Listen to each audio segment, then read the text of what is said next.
Hello guys, അപ്പോൾ നമ്മൾ ഇന്ന് എക്സ്പ്ലെയിൻ ചെയ്യാൻ പോകുന്നത് സ്പൂക്കി ഇൻ ലവ് സീരീസിൻ്റെ 3rd എപ്പിസോഡാണ്. അപ്പോൾ കുറച്ച് ദിവസമായിട്ട് വീഡിയോ ഒന്നും ഇട്ടില്ല, കാരണം ഭയങ്കര ത്രോട്ട് പെയിൻ ആയിരുന്നു. ഇപ്പോഴാണൊന്ന് ഓക്കെ ആയത്. അപ്പോൾ എല്ലാവരും ക്ഷമിക്കുക.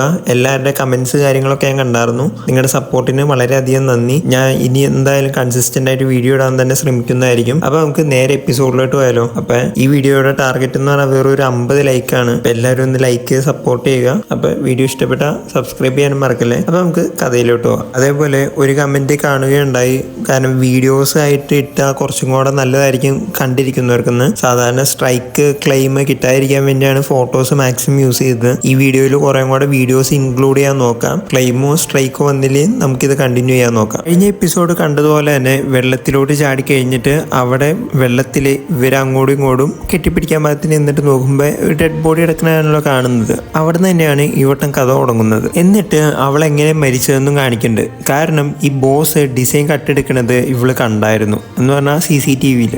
അത് ഇവള് ഫോണിൽ കാണിച്ചു കൊടുക്കും. എൻ്റെ ഡിസൈൻ നീ കട്ടെടുത്ത് ഞാൻ കണ്ടു, ഞാൻ ഇതിനെതിരെ കേസ് കൊടുക്കും എന്ന് പറയുമ്പോൾ ആ ഫോൺ തട്ടിപ്പറിക്കുന്നതിൻ്റെ ഇടയ്ക്കാണ് ഇവൾ ആ വെള്ളത്തിലോട്ട് കയറുന്നത്. തള്ളിയിടുക തന്നെയാണ് ചെയ്യുന്നത്. അപ്പം മർഡർ തന്നെയാണ്. അങ്ങനെ കൊന്നതിന് ശേഷം മറ്റേ മേധാവി എന്ന് പറഞ്ഞാൽ ബോസ് ആയിട്ടുള്ള പെണ്ണ് പോവും. അങ്ങനെയാണ് കാണിക്കുന്നത്. അപ്പോൾ ആരെ കൊന്നതെന്ന് മനസ്സിലായി, എങ്ങനെ മരിച്ചെന്ന് മനസ്സിലായി. ഇനി ഇവരെങ്ങനെ തെളിയിക്കുന്നതും കൂടെ കണ്ടാൽ മതി. അങ്ങനെ നമ്മുടെ നായികയ്ക്ക് ഒരു കോഫിയൊക്കെ വാങ്ങി കൊടുക്കുന്നുണ്ട് വെള്ളത്തിൽ നിന്ന് കയറി കഴിയുമ്പോൾ. അപ്പം നായകി അവരുടെ ആ ഫോൺ കൊടുക്കണ്ട, ആ എവിഡൻസ് ആയിട്ടുള്ള, കാരണം ഇത് എന്നേക്കായോ ആവശ്യം നിങ്ങൾക്കാന്ന് പറഞ്ഞാണ് ആ ഫോൺ കൊടുക്കുന്നത്. അപ്പം എന്നിട്ട് കാണിക്കുന്നത് പിന്നെ ബോസിനെ പോലീസുകാർ കൂടി പിടിക്കുന്നതാണ്. നമ്മുടെ നായകനെ കാണിക്കുന്നുണ്ട് ആ ഹോട്ടലിൽ നിന്ന് ഇറങ്ങി വരുമ്പോൾ. അങ്ങനെ ആ കേസ് അവിടെ ക്ലോസ് ആയി. ഇത്ര വേഗം ക്ലോസ് ആയി. അങ്ങനെ വീട്ടിലെത്തി കഴിയുമ്പോൾ നായകിയുടെ കൈ പിടിക്കാൻ വരുമ്പോൾ കൈ മാറ്റിയതൊക്കെ ഓർക്കുവാണ്. എന്തുകൊണ്ടായിരിക്കും അവൾ കൈ മാറ്റിയെന്നൊക്കെ നായകനെ ഇങ്ങനെ ചിന്തിക്കുന്നുണ്ട്. നായികയാണെങ്കിൽ പയ്യെ റൊമാൻറ്റിക് ആയിട്ട് നമ്മുടെ നായകൻ ചെയ്ത് നല്ല കാര്യങ്ങളൊക്കെ ഓർക്കണമെങ്കിൽ കാണിക്കുന്നുണ്ട്. അപ്പം ഇവർ തമ്മിലൊരു ഫീലിങ്സ് ഡെവലപ്പ് ചെയ്യുന്നുള്ള ഒരു ഉറപ്പാണ്. എന്നിട്ട് പിന്നെ കാണിക്കുന്നത് നമ്മുടെ നായികയുടെ മുത്തശ്ശീനെയാണ്. മുത്തശ്ശി ചോദിക്കുവാണ്, ചെന്നിട്ട് അവനെ കണ്ടില്ല എന്ന് ചോദിക്കുന്നു. എന്നുവെച്ചാൽ മറ്റേ ആ ലുക്കുള്ള ഒരുത്തൻ, പക്ഷെ അവൻ കുറച്ച്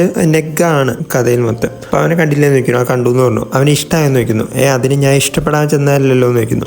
അവർ പറഞ്ഞു, അതൊന്നും പറഞ്ഞാൽ പറ്റില്ല, നീ ആരെയും കെട്ടിയേ പറ്റൂ, 2 മാസത്തിനുള്ളിൽ നിന്റെ കല്യാണം നടക്കണം, ഇല്ലെങ്കിൽ അതും ഇതും നാട്ടുകാർ പറയുക, അങ്ങനെയൊക്കെ പറയുകയാണ്. അപ്പം എങ്ങനെ പോയാലും 2 മാസത്തിനുള്ളിൽ കല്യാണം കഴിക്കണം എന്നുള്ള സ്റ്റേജിൽ നിൽക്കുവാണ്. ഈ മിൻഹാൻ എന്നാട്ടോ നമ്മുടെ ഈ യോരീനെ ക്രഷ് ഉള്ളവൻ്റെ പേര്. അവൻ നാട്ടിൽ വന്നിട്ട് മറ്റേ ഇവളുടെ ഗ്രാൻഡ് മദറിനെയും അതുപോലെ ഫാമിലീനെയൊക്കെ കയ്യിലെടുക്കുന്നുണ്ട്. ആ സീൻസൊക്കെ കാണിക്കുന്നുണ്ട്. ഇവൻ കുറച്ച് സെറ്റപ്പാണ്, കാരണം ഒന്നാമത് റിച്ചാണ്, പിന്നെ ഒരുമാതിരി ആൾക്കാരോടൊക്കെ നല്ല പേഴ്സണാലിറ്റിയാണ്. അകത്ത് കുറച്ച് ചെറ്റത്തരം ഉണ്ടെങ്കിലും അത്രേ ഉള്ളൂ. എന്നിട്ട് എന്തുകൊണ്ടാണ് മിൻഹാനി ഈ യോരി എന്ന് പറഞ്ഞ നായകന് ഇഷ്ടപ്പെടാനുള്ള കാരണം എന്ന് വെച്ച് കഴിഞ്ഞാൽ, ചെറുപ്പത്തിൽ ഇവൻ്റെ വീട്ടുകാർക്ക് ഇവനെ പറ്റി കുറ്റമൊക്കെ പറയുമ്പോൾ അവൾ ഇവൻ്റെ ചെവി പൊത്തി നിൽക്കണതും ഇവന് കുറേ കൂടെ കെയർ കൊടുക്കണതൊക്കെ കാണിക്കുന്നുണ്ട് സ്കൂൾ കാലഘട്ടത്തിൽ. അപ്പം അതുകൊണ്ടൊക്കെയാണ് ഇവന് ഇഷ്ടപ്പെടാനുള്ള കാരണം. അപ്പോൾ ഇഷ്ടത്തിൽ ഇവന് അവളോട് നല്ല താല്പര്യമുണ്ട്, പക്ഷെ അവൾക്കല്ലേ അറിയുള്ളൂ ആരെയും തൊട്ട് ഇനി ഇതാവും എന്നൊക്കെ. അത് മാത്രമല്ല അവൾക്ക് ഇവനോട് അങ്ങനെ ഒരു റൊമാൻറ്റിക് റിലേഷൻഷിപ്പിന് താല്പര്യമുണ്ടെന്നും ഇതുവരെ പറഞ്ഞിട്ടും തോന്നിയതായതും കണ്ടിട്ടില്ല. പിന്നെ നമ്മുടെ യോരിയുടെ കുറേ വിഷമങ്ങൾ കാണിക്കുന്നുണ്ട്. കാരണം ആരുടെയും കൈ പിടിക്കാൻ പറ്റില്ല. ഈ കപ്പിൾസ് ആ കൈ പിടിച്ചൊക്കെ ഇരിക്കുമ്പോൾ ഇവൾക്ക് നല്ല വിഷമം തോന്നുന്നുണ്ട്. കാരണം ഇവൾക്ക് ആ മാസ്ക് വിട്ടൊരു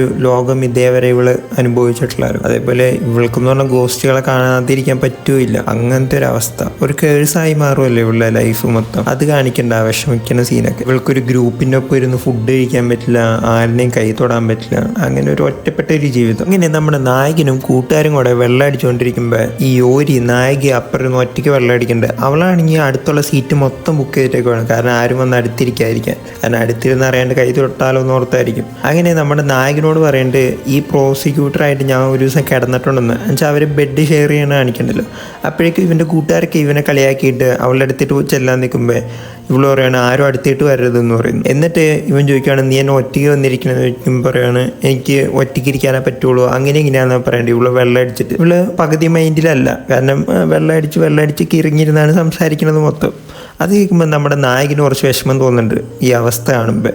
ഇവനക്ക് അറിയൊന്നുമില്ല എന്തുകൊണ്ടാണ് അവസ്ഥ എന്ന്, പക്ഷെ വിഷമം തോന്നുന്നുണ്ട്. അങ്ങനെ നമ്മുടെ നായകൻ ഒരു ഡ്രിങ്ക് ബോട്ടിൽ എടുത്തുകൊണ്ട് കൂട്ടുകാരെയും വിളിച്ചുകൊണ്ട് അവളെ അടുത്ത് വരികയാണ്. അവൾ വരലേ എന്ന് പറഞ്ഞിട്ടും വന്നിരിക്കുകയാണ്. എന്നിട്ടൊരു ഡ്രിങ്കൊക്കെ ഒഴിച്ചു കൊടുക്കുന്നുണ്ട്. അപ്പോൾ നായിക ഭയങ്കര ക്യൂട്ടായിട്ട് കുറേ നാൾ കൂടിയിട്ട് എനിക്കൊരാൾ ഡ്രിങ്ക് ഒഴിച്ച് തന്നെ എന്നൊക്കെ പറയുന്നുണ്ട്. അങ്ങനെ ഇരിക്കുകയാണ് ഇവർ. അങ്ങനെ അവസാനം നമ്മുടെ നായകി വെള്ളം അടിച്ച് കിറങ്ങി അവൾ ഗ്ലൗസ് ഒക്കെ ഊരിയിട്ട് നമ്മുടെ നായകന്റെ ഷർട്ട് പിടിച്ച് വലിക്കുകയാണ്. പക്ഷെ അവള് കയ്യിലൊന്നും തുറന്നില്ല കേട്ടോ ഭാഗ്യത്തിന്. എന്നെ ഷർട്ട് പിടിച്ച് വലിച്ച് ഷർട്ട് കീറിയിട്ട് ആ തുണിയും കൊണ്ട് അവൾ ഇറങ്ങി പോവാണ് വെള്ളം അടിച്ച് കിറങ്ങി. അങ്ങനെ നമ്മുടെ നായകി പിറ്റേന്ന് രാവിലെ നമ്മുടെ നായകനെ വിളിക്കുകയാണ്. നായകൻ കുറച്ച് ദേഷ്യത്തിലൊക്കെയാണ്, കാരണം അവന്റെ ഷർട്ട് കീറിയിട്ട് പോയതിൻ്റെ. പക്ഷെ നമ്മുടെ നായകി കിടിലൻ വിലയുടെ ഒരു പ്യുവർ സിൽക്കിന്റെ ഒരു ഷർട്ട് അയച്ചു കൊടുക്കുന്നുണ്ട്. ഇപ്പൊ മൊത്തത്തിൽ അല്ല, ഈ സീരീസ് മൊത്തത്തിൽ ഒരു ഫൺ ലെവലിലാണ് പോകുന്നത്. എന്തായാലും കണ്ടിരിക്കാൻ പറ്റുന്ന ഒരു കിടിലൻ സീരീസ് തന്നെയാണ് ഇത്. പക്ഷെ നമ്മുടെ നായകൻ അത് തിരിച്ചു കൊടുക്കാൻ ചെല്ലുകയാണ്. പക്ഷെ ഓഫീസിൽ ചെല്ലുമ്പോൾ അവൾ ആ സമയത്ത് ഓഫീസിലില്ലായിരുന്നു. അങ്ങനെ രാത്രി നമ്മുടെ നായകൻ അവളുടെ വീട് തപ്പി പിടിച്ച് വീട്ടിൽ കൊണ്ടു കൊടുക്കാൻ പോകണം. കാരണം എത്രയോ 3 ലക്ഷം എന്തോ വിലയുണ്ടെന്നൊക്കെയാണ് പറയണത്. ചിലപ്പോൾ അതുകൊണ്ടാവാം,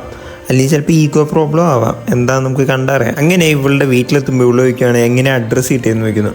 അപ്പം പറയുന്നു നീ തന്നെയാണ് അന്ന് വെള്ളം അടിച്ചു പറഞ്ഞതെന്ന് പറയുന്നു. എന്നിട്ട് ഫ്ലാഷ് ബാക്ക് കാണിക്കണ്ടേ ഇവള് പറഞ്ഞു കൊടുക്കണതൊക്കെ. ഫുൾ ഫണ്ണാണ് അതൊക്കെ. കാരണം ഇവള് വെള്ളം അടിച്ച് കിറിഞ്ഞ് ഒരു ബോധമില്ലാണ്ട് എൻ്റെ വീട് അവിടെയാ അങ്ങനെയൊക്കെ പറഞ്ഞു കൊടുക്കണ സീനൊക്കെ. എന്നിട്ട് അവള് പറയുകയാണ് വീടിൻ്റെ അകത്തേട്ട് വരണ്ട. ഇവർ ക്യാമറയിലാട്ടോ സംസാരിക്കണേ, വീടിൻ്റെ ഒരു ക്യാമറയിൽ. അപ്പോൾ പറയുന്നു അകത്തേട്ട് വരണ്ട, പുറത്ത് വെച്ചിട്ട് പൊക്കളാൻ പറയുന്നു ഇവള് ആ ഷർട്ട്. അപ്പം ഇവൻ പറയുന്നു ഷർട്ട് മാത്രമല്ല ഗ്ലൗസോടെ ഉണ്ടെന്ന് പറയുന്നു. അപ്പോഴാണ് അവൾക്ക് ബോധം തന്നെ, അയ്യോ ഞാൻ ഗ്ലൗസോടെ ഇന്നലെ രാത്രി ഊരായിരുന്നു എന്ന്. എന്നിട്ട് ഒരു ഫ്ലാഷ് ബാക്കിൽ നമ്മുടെ നായകൻ ഇവളുടെ കൈ കയറി പിടിക്കേണ്ടി ഇവള് റോട്ടിലെ ചുമ്മാ വണ്ടികൾക്ക് കൈ നീട്ടുമ്പോൾ അത് ഇതുവരെ ഇവൾ അറിഞ്ഞിട്ടില്ലായിരുന്നു. അപ്പോൾ ഇവള് ശരിക്കും പേടിക്കുകയാണ്, അയ്യോ ഇനിയിപ്പോൾ ഇവനും പ്രേതങ്ങളെ കാണാൻ പറ്റി ഇവൻ്റെ ലൈഫും സ്പോയിലാവുമെന്ന് ഓർത്തിട്ടായിരിക്കണം. അങ്ങനെ നമ്മുടെ നായകൻ അതവിടെ വെച്ചിട്ട് പോകാൻ നിൽക്കുമ്പോൾ ഇവള് പറയുകയാണ് നിക്ക് പോലെ എന്ന് പറഞ്ഞിട്ട് ഇവൾ ആ ഗേറ്റ് തുറന്നു കൊടുക്കുകയാണ് വീട്ടിലായിട്ടുള്ള. എന്നിട്ട് ഇവനെ വീട്ടിൻ്റെ അകത്തേട്ട് ഗേറ്റ് ഇരുത്തിയിട്ട് ചായ കൊടുത്തിട്ട് ചോദിക്കുകയാണ് സാധാരണ കാണുന്നതിനേക്കാളും വേറെ എന്തെങ്കിലുമൊക്കെ ഈ അടുത്ത് കണ്ടു തുടങ്ങിയായിരുന്നു എന്ന് ചോദിക്കുന്നു. അവൻ പറയുന്നു അങ്ങനെയൊന്നും ഇല്ല എന്ന് പറഞ്ഞിട്ട് ഇവൻ വീടിൻ്റെ ലുക്ക് പറയണു, കിടിലൻ വീടാണല്ലോ എന്നൊക്കെ. എന്നിട്ട് ഇവർ സംസാരിച്ചുകൊണ്ടിരിക്കുന്നതിൻ്റെ ഇടയ്ക്ക് ഇവൻ ചോദിക്കുകയാണ് ഇതാരാ കൊച്ച്, ദേ നിൽക്കണ കൊച്ചതാന്ന് ചോദിക്കുന്നു. അപ്പോൾ ഇവൾക്ക് മനസ്സിലായി ഇവന് പ്രേതങ്ങളെ കാണാൻ പറ്റൂന്ന്. അപ്പോൾ ഇവള് നോക്കുമ്പോൾ ഇവൾക്കും കാണാൻ പറ്റുന്നുണ്ട്. അപ്പോൾ ഉറപ്പായി. അപ്പോൾ നമ്മുടെ നായിക പറയുകയാണ് ആ കൊച്ച അടുത്ത വീട്ടിലെ കൊച്ചാന്ന് പറയുന്നു, ചുമ്മാ കളിക്കാൻ വേണ്ടി വന്നാന്ന് പറയുന്നു. അപ്പം എന്നാൽ പിന്നെ ഞാനും ആ കൊച്ചിൻ്റെ കൂടെ കളിക്കാന്ന് പറഞ്ഞു ഇവൻ എണീറ്റില്ല നിൽക്കുമ്പോൾ നായിക പറയുന്നു കളിക്കണ്ട, നീ ഷർട്ടും ഇതും തരാൻ വന്നതല്ലേ, അത് ഞാൻ അക്സെപ്റ്റ് ചെയ്തു, ഇനി നീ പൊക്കോളാൻ പറയുന്നു. എൻ്റെ പൊന്നോ, പിന്നെ കാണിക്കുന്ന സീൻ ഒരു രക്ഷയില്ല. നമ്മുടെ മുത്തശ്ശി ഇങ്ങനെ പ്രാർത്ഥിച്ചുകൊണ്ടിരിക്കുകയാണ്. അപ്പം ഈ രാത്രി സമയമാട്ടോ നമ്മുടെ നായകനും മുത്തശ്ശിയുള്ള വീട്ടിലാണ്. അപ്പോൾ അവിടെ നിന്ന് പറഞ്ഞാൽ മെഴുകുതിരി കാര്യങ്ങളൊക്കെ ഉണ്ട്. വേഗം മെഴുകുതിരി ഒക്കെ അടഞ്ഞു പോകും, കാരണം ആരോ വന്നേ പോലെ. എന്നിട്ട് ഈ TV ഓണാവണു ഓഫ് ആവണു, ശരിക്കും ഒരു പ്രേതപ്പടം കാണുന്ന ഫീല്.